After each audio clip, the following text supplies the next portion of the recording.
સુરત જિલ્લામાં સતત વરસાદના કારણે રોડ રસ્તા ધોવાયા હતા। નેશનલ હાઈવે 48 હોય, સ્ટેટ હાઈવે 65 હોય, તમામ રસ્તા બિસ્માર બની ગયા હતા।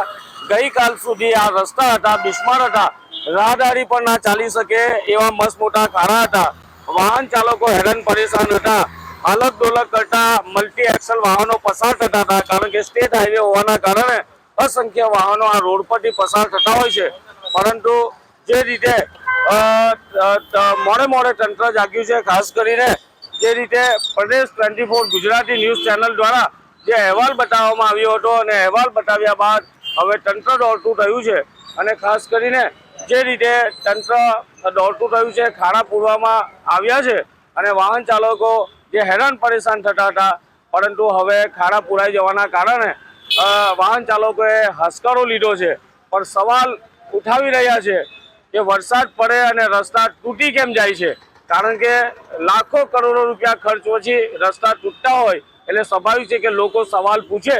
પરંતુ હાલ રસ્તા બનાવતા વાહન ચાલકોએ હાશકારો લીધો છે। પ્રદેશ 24 ગુજરાતી, સુરત।